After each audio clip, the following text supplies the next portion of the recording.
Wing Commander Nigel Walpole watched the Americans laugh when the Buccaneers taxied out at Nellis Air Force Base in the summer of 1977. The jets were low, hunched, wet-looking things with drooping noses and split air brakes that opened like a clamshell. The USAF pilots called them banana jets. One F-15 driver from the 57th Fighter Weapons Wing reportedly bet a case of beer that the Royal Air Force detachment would not survive the first day of Red Flag without a mid-air collision or a smoking hole in the Nevada desert. The bet was not taken. Within 72 hours, the joke had curdled. The exercise was Red Flag 77-1. Oh, the ninth iteration of the USAF's brutal simulated war program run out of Nellis, north of Las Vegas. The Ministry of Defense had lobbied hard for a slot. Air Marshal Sir Neville Stack, then Air Member for Personnel, and the staff at RAF Strike Command wanted to prove that the Buccaneer S.2B, an aircraft the Americans regarded as obsolete on arrival, could perform the low-level penetration mission that NATO's central region actually required. 12 airframes from 208 Squadron at Honington and 216 Squadron flew the Atlantic via Goose Bay and Offutt, refueled by Victor K.2 tankers of 55 and 57 squadrons. The crews carried ordnance survey habits into a country that had none. They navigated by ridgeline, by dry wash, by the shadow of a mesa at 1400 hours. The Americans flew Red Flag on the assumption that Warsaw-packed air defenses would be dense and Soviet fighters plentiful. Aggressor squadrons in F-5E simulated MiG-21s. Ground radars replicated SA-2, SA-3 and SA-6 batteries.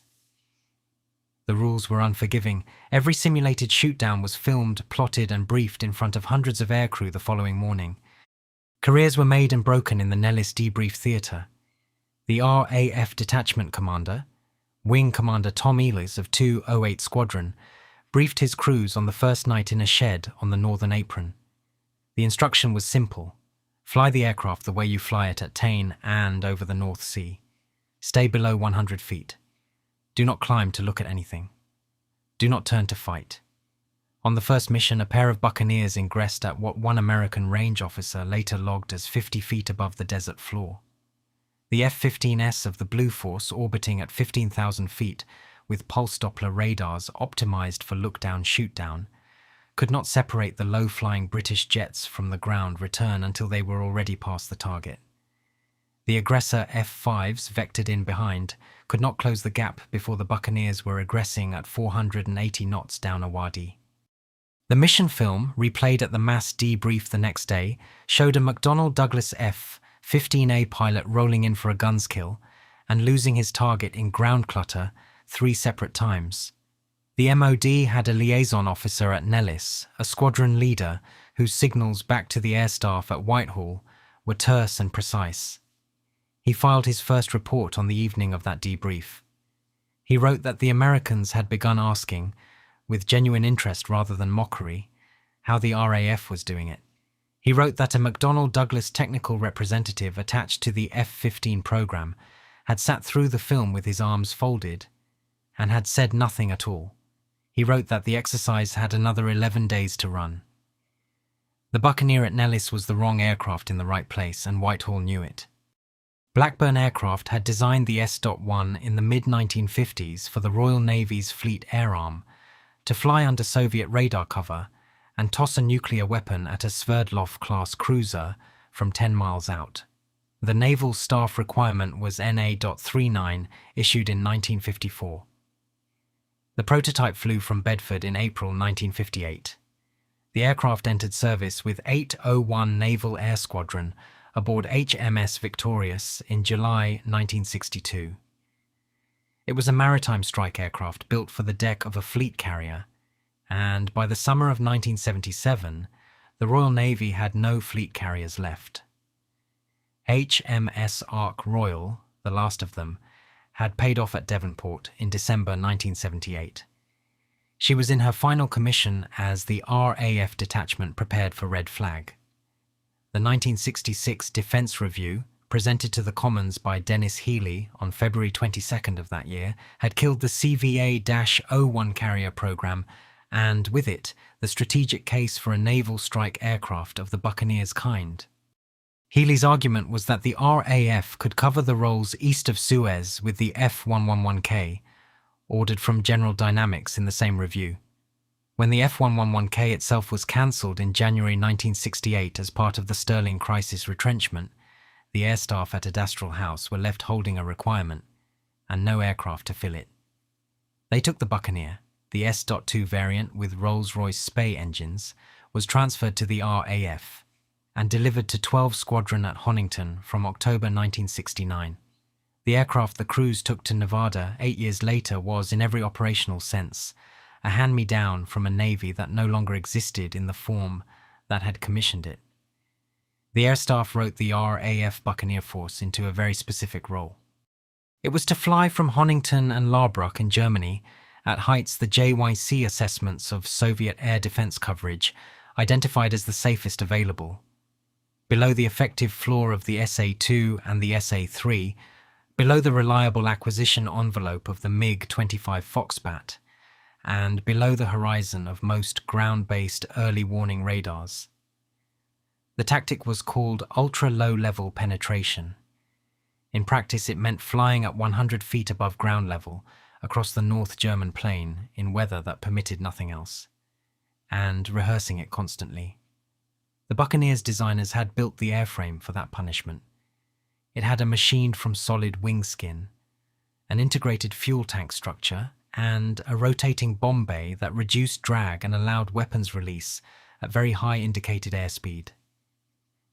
The aircraft was, in the words of one Air Vice Marshal writing an internal MOD assessment in 1974, structurally the finest low-level aircraft in NATO service and the ugliest. The Americans at Nellis were flying a different war. Their doctrine, developed in the wake of Vietnam, emphasized air superiority achieved by the F-15 at medium altitude, followed by tactical strike from F-4s and later F-16s at intermediate levels. The USAF had gone low over North Vietnam and had been badly hurt by man-portable air defenses and by 23mm anti-aircraft artillery. They had come back up. The RAF had watched, drawn the opposite conclusion, and stayed down. The two air forces met at Red Flag with the same NATO commitment and completely different assumptions about how to survive. The exercise was designed to test the Americans. It ended up testing everyone. The RAF's liaison officer noted in his second signal that the Blue Force fighter pilots had begun requesting seats in the RAF debriefs. The signal's traffic from Nellis to the air staff in Whitehall through August 1977 has been catalogued at the National Archives at Kew under AIR series files that were opened to public access in the 2000s. The tone shifts across the fortnight. The early reports are cautious, procedural, crew accommodation, fuel offload rates from the Victor tankers, the coordination arrangements with the USAF Range Control Facility at Nellis. The later reports are analytical. The liaison officer, working with the detachment intelligence officer, began to record what the American aircrews were saying in their own debriefs. The specific exercise that embarrassed the F-15 community was a large force employment sortie on or about August 9, 1977. 24 Blue Force aircraft, mixed F-15S, F-4s and F-111s, launched against a simulated Warsaw-packed airfield complex on the northern ranges. Red Force aggressors flying F-5Es from the 64th and 65th Aggressor Squadrons were positioned to intercept. The RAF Buccaneers flew as a separate four-ship element, tasked against the same target complex but ingressing on a different axis and at a different altitude band. The American package pushed in at around 15,000 feet before descending to attack. The Buccaneers pushed in at 50 feet and stayed there. Post-mission analysis at Nellis was conducted on the Air Combat Maneuvering Instrumentation Range, which recorded every aircraft's position, altitude, heading, and simulated weapon employment throughout the sortie. The ACMI display in the theatre could replay the engagement from any angle. The replay of August 9th showed the Blue Force package taking heavy, simulated losses to aggressor F-5s and simulated SA-6 batteries. It showed the 4 RAF Buccaneers reaching the target area with, according to the range assessment, no simulated kills scored against them. The detachment intelligence officer's signal to Strike Command that evening recorded that a senior USAF officer present at the debrief had asked publicly why the American package could not do what the Buccaneers had just done. There was no satisfactory answer offered in the theatre. McDonnell Douglas had a technical liaison team at Nellis throughout the exercise. The F-15 was still relatively new in USAF service. The first operational aircraft had been delivered to the 1st Tactical Fighter Wing at Langley in January 1976, and the company was heavily invested in demonstrating the aircraft's dominance in every environment. The look-down, shoot-down capability of the F-15's APG-63 radar was a principal selling point. The Nellis experience against the Buccaneers was awkward on precisely that point. Ground clutter at 50 feet defeated the radar's ability to hold a track. The Buccaneers were not undetectable, they were unengageable within the parameters the exercise imposed. The liaison officer's report on the ACMI replay session includes a specific detail. He wrote that the McDonnell Douglas representative had asked the RAF detachment commander whether the Buccaneer could be flown any lower, and whether any American training had ever attempted to replicate the profile. The RAF answer to the first question was that the aircraft could, in the right conditions, be flown lower still. The answer to the second was that it had not, and that the RAF believed the American training system did not currently permit it. The exchange is recorded without editorial comment. The MOD file that contains it was later cited in the Defense Committee's 1981 review of low-level tactics. The exercise ran on. On August 11th, the Blue Force flew again, this time with revised tactics that placed F-15S in a low CAP orientation. The revised tactics had limited success. The Buccaneers came in below them. Air Chief Marshal Sir Neil Cameron read the Nellis signals in Whitehall with a very specific set of Cold War calculations in mind. Cameron appointed Chief of the Air Staff on August 1, 1976, and Chief of the Defence Staff on September 9, 1977. During the Nellis exercise itself, had spent the previous decade fighting a budget war within the MOD. The RAF had lost the TSR.2 in April 1965, the CVA-01 in 1966, and the F-111K in January 1968. It had absorbed the Buccaneer as a substitute for aircraft it had actually wanted. It was operating an aging V-bomber force, the Vulcan B-2, the Victor B-2 in tanker configuration, the Handley Page Victor now retired from the strike role since 1968, and it was fighting to justify the Tornado program, then in development with West Germany and Italy under the Panavia Consortium. The Buccaneers' performance at Nellis was politically useful in 3 specific ways. It vindicated the low-level penetration doctrine that the RAF had built its central region contribution around. It demonstrated to the USAF, and by extension to the Office of the Secretary of Defense in Washington, that British tactical thinking was serious and empirically supported.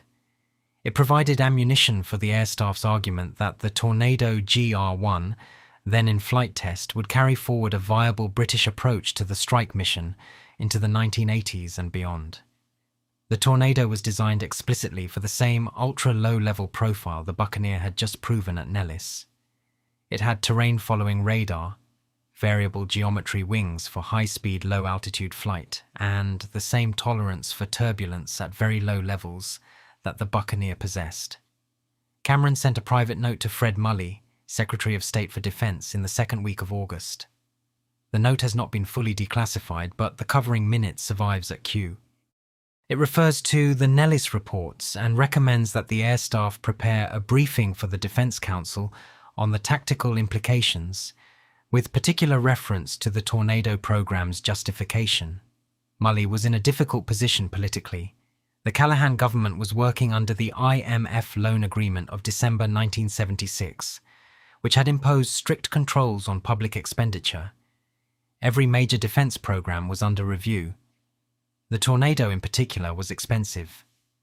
The RAF was committed to procuring 220 GR-1 strike variants and 165 F.2 air defense variants, at a projected unit cost that made it the most expensive combat aircraft the RAF had ever bought. The Nellis reports fed directly into the argument. If the RAF's existing doctrine had defeated the USAF's newest and best air superiority fighter under simulated Soviet conditions, then the case for a next-generation aircraft optimized for that same doctrine was strengthened. The internal MOD paper prepared for the Defense Council in late September 1977 drew on the Nellis material without naming the exercise directly. It argued that low-level penetration remained the only viable option for tactical strike in the central region against the increasingly dense Warsaw Pact air defense network. It argued that the Tornado GR-1 was the aircraft required to maintain that capability into the 1990s. The paper was accepted. Meanwhile, in Nevada, the RAF detachment was preparing to go home. The last mission of the deployment was flown on August 19th. The debrief that afternoon at Nellis included a formal address by the exercise commander, a USAF colonel, who, according to the liaison officer's final signal, described the RAF's performance as the most instructive foreign contribution to Red Flag to date. The Buccaneers refueled from the Victor tankers over the Atlantic on August 22nd and recovered to Honington. The signals traffic ended, the internal reports began. The RAF Buccaneer force at Honington had by then been operational for 8 years. 12 Squadron had reformed on the type at Honington on October 1st, 1969, taking aircraft transferred from the Royal Navy as HMS Victorious paid off and HMS Eagle wound down. 208 Squadron followed on July 1st, 1974, having previously operated hunters east of Suez. 216 Squadron was reformed for the Red Flag deployment specifically, drawing crews and airframes from the existing force. The two Germany-based Buccaneer squadrons, 15 and 16, operated from RAF Larbruch in the Rhine Army Zone, assigned to 2nd Allied Tactical Air Force under NATO command. The crews who flew to Nellis were in the main veterans of the Maritime Strike Mission, carried over from Fleet Air Arm days. They had trained against Soviet naval targets in the North Atlantic, working with the Maritime Patrol Nimrods of 42 and 120 squadrons at Kinloss and St. Morgan, and had transitioned to the overland strike role only in the mid-1970s. The transition had been demanding. The Buccaneer was an aircraft designed for the specific conditions of maritime attack, low over a flat sea, in cloud at night, against a defined ship target with well-understood radar signatures. Applied over the North German plain against Warsaw Pact ground forces, the tactics required substantial revision. The Air Staff's internal doctrine paper on low-level tactics, produced in 1975 and revised in 1977 after Nellis, made a specific claim that would have been unthinkable in NATO planning circles a decade earlier. It argued that a strike force flying at 100 feet or below, in the right weather, could defeat the layered Warsaw Pact air defense system with acceptable loss rates. The Warsaw Pact system in 1977 was formidable.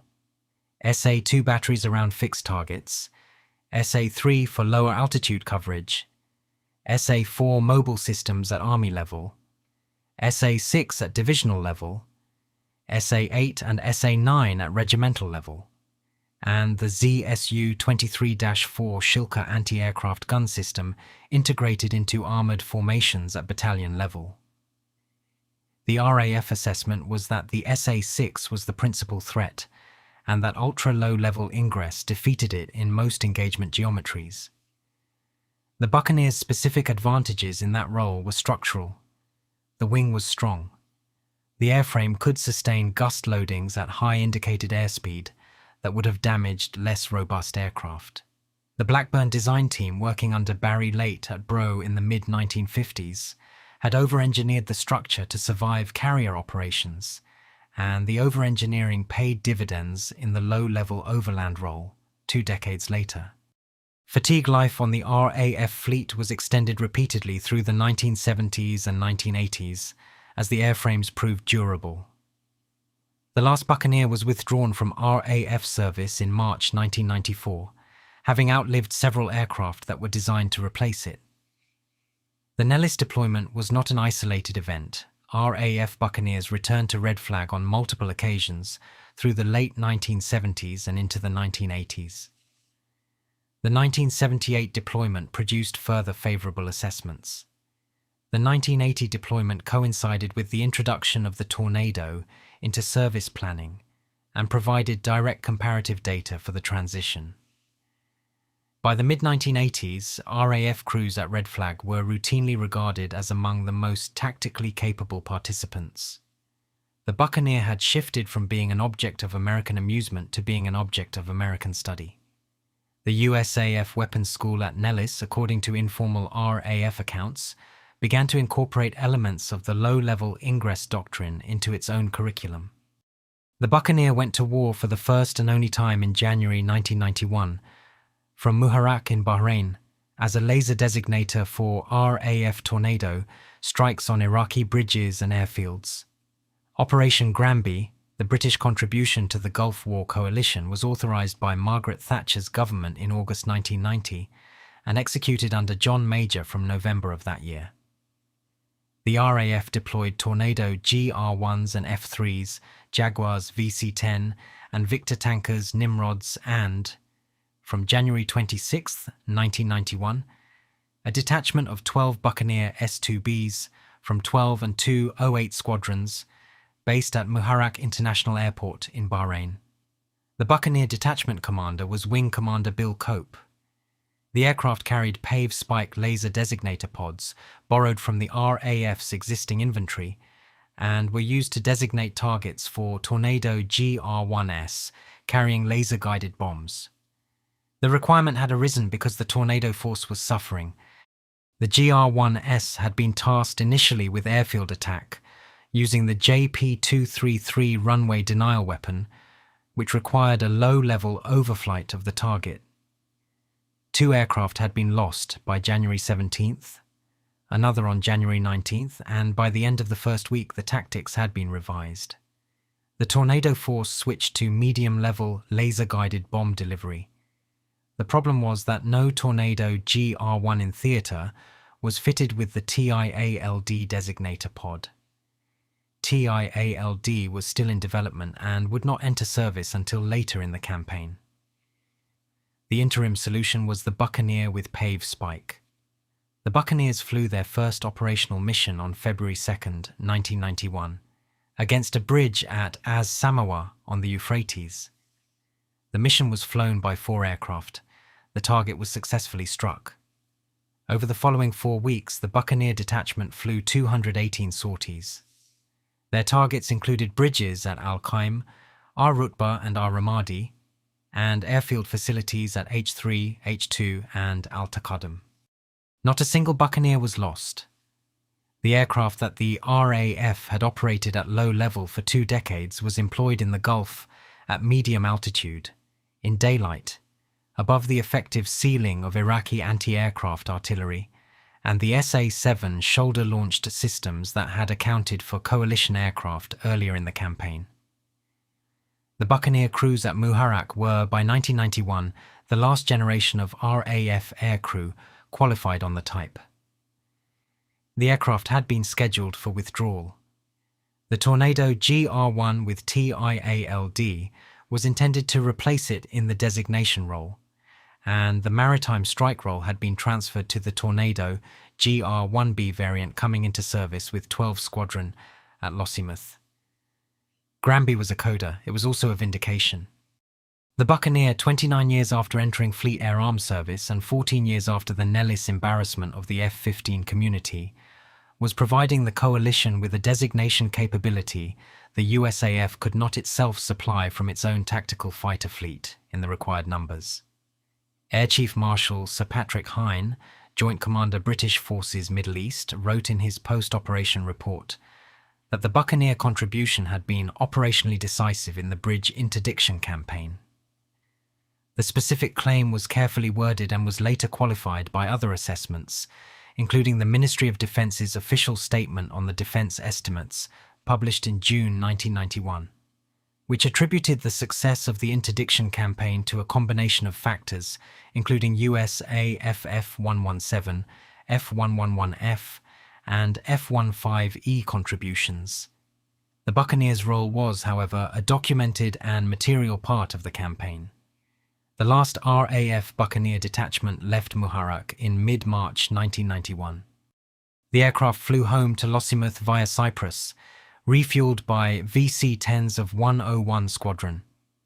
The Cold War, for which the Buccaneer had been repurposed in 1969, had ended 3 months earlier in December 1990 with the reunification of Germany, or would end in December 1991 with the dissolution of the Soviet Union, depending on which date one accepted. The Buccaneer had outlasted the war it was rebuilt to fight. The Nellis reports of August 1977 sit in a specific place in the archive of British Cold War aviation. They were not classified as sensitive intelligence material. They were routine exercise reports, filed through Strike Command channels to the air staff, catalogued in the AIR series at Q, and gradually released to public access under the standard 30-year rule. Historians who have worked through them, including the late Sebastian Cox at the Air Historical Branch and Air Commodore Andrew Lambert in his post-service writing, have drawn attention to two specific features of the material. The first is the tone. The RAF liaison officers' signals are precise, unrhetorical, and free of triumphalism. They record what happened. They do not claim more than the exercise data supported. The claim that the Buccaneers defeated the F-15 is a claim the reports themselves do not make in those terms. What they record is that the Buccaneers reached their simulated targets with no simulated kills scored against them in specific engagements, and that the F-15 community was, in the words of one signal, actively examining the tactical implications. The second feature is the comparative absence of American documentation. The USAF's own records of Red Flag 77-10 are held at the Air Force Historical Research Agency at Maxwell Air Force Base, Alabama, and have been consulted by American historians of Red Flag, including Brian Laslie in his 2015 study of the exercise program. The USAF records are less detailed than the RAF's on the specific point of the Buccaneer performance. The exercise commander's final report notes the RAF's participation as highly successful and refers to their low-level tactics as of continuing interest. The internal USAF discussion of what the Buccaneers had done and what it implied about the F-15's look-down capability does not appear in the released files in detailed form. McDonnell Douglas has never released any statement or internal document referring to the Nellis experience. The company's public position on the F-15 throughout the late 1970s remained that the aircraft was the dominant air superiority fighter of its generation. The claim was, in most respects, defensible. The F-15 was and remained extraordinarily capable in the medium to high altitude engagement for which it had been designed. Its performance against a low-level penetrator at 50 feet in ground clutter was a specific limitation of its radar and its doctrine, not of the airframe itself. The USAF over the following decade invested substantially in low-altitude training, in improved look-down radar processing, and in the AWACS-directed engagement techniques that became standard by the 1990s. The RAF's low-level doctrine, meanwhile, was itself under pressure by the mid-1980s. Warsaw Pact air defences had continued to evolve. The SA-11 and SA-15 systems entering Soviet service offered improved low-altitude coverage. Man-portable systems proliferated at the tactical level. The Tornado GR-1 force delivered to the RAF from 1980 onwards was designed for the low-level mission, but the assumptions behind that mission were being questioned within the air staff even as the aircraft entered service. The 1991 Gulf War, when it came, saw the Tornado GR-1 flying the low-level airfield attack mission for 6 days before shifting to medium-altitude tactics under coalition air superiority conditions. The doctrinal transition that the USAF had made after Vietnam was in a sense forced on the RAF by the Iraqi anti-aircraft artillery in the winter of 1991. The Nellis reports were by then historical documents. The aircraft they described was months from operational withdrawal. The Buccaneer S.2 BXV-352, one of the aircraft that had flown at Nellis in 1977, was retired to the Royal Air Force Museum's collection in the early 1990s. The airframe carries the wear of 2 decades of ultra-low-level operations across the North German Plain and the North Atlantic, and 1 deployment to the Gulf. It is one of a small number of surviving Buccaneers preserved in the United Kingdom. The others are distributed across the Fleet Air Arm Museum at Yeovilton, the Yorkshire Air Museum at Elvington, and private collections at Bruntingthorpe and elsewhere. The specific question of what the Nellis exercises meant for the Cold War balance is one that historians have addressed with characteristic caution. Sir Michael Howard, writing in 1983 on NATO's Central Front problem, did not mention the Buccaneer specifically. Sir Lawrence Freedman, in his multi-volume analysis of British defence policy, treats the Buccaneer as a case study in the RAF's adaptation to the loss of the carrier force and the F-111K. Peter Hennessy, whose 2002 study of the British Cold War state made extensive use of the Cabinet Office and MOD papers released through the 1990s, notes the RAF's Central Region contribution as one of the specific areas where British tactical capability, in NATO assessments, exceeded what the country's defence budget would have suggested was possible. The Nellis reports contribute to that assessment. They document a specific moment in which a British aircraft designed for a role that had been abolished, operated by a force that had absorbed it as a substitute for aircraft it had actually wanted, demonstrated in front of the USAF that the tactical doctrine the RAF had built around it was sound. The demonstration did not change the strategic balance of the Cold War. The Soviet Union's collapse in December 1991 was driven by economic, political and demographic factors that had little to do with tactical air power at red flag exercises 14 years earlier. The Nellis reports mattered in the specific sense in which anything at that operational level mattered, because they reinforced the RAF's confidence in its own approach and provided empirical support for the Tornado program that carried British tactical strike capability into the post-Cold War era. The Buccaneer crews who flew at Nellis in August 1977 are now in the main in their late 70s and 80s. Some have written memoirs. Wing Commander David Herriot's account, published in 2017, describes the American reaction to the low-level ingress in language that is more detailed than the contemporary signals, but broadly consistent with them. He records the McDonnell Douglas representative's silence at the debrief. He records the specific American request, made informally at the Officers' Club at Nellis on the evening of August 9th, for exchange postings that would allow USAF aircrew to fly with RAF squadrons at Honington and Larbrough. Some of those exchanges subsequently took place. The Buccaneer's last operational flight in RAF service was made on March 31st, 1994, when 2 08 Squadron disbanded at Lossiemouth. The aircraft was replaced in the maritime strike role by the Tornado GR-1B and, subsequently, by the GR-4. The specific low-level tactical doctrine that the Buccaneer force had developed did not survive the transition to medium-altitude precision attack that the Gulf War had forced on Western air forces. The doctrine had been correct for the war it was built to fight. That war ended. The aircraft was retired. The reports remain at Kew,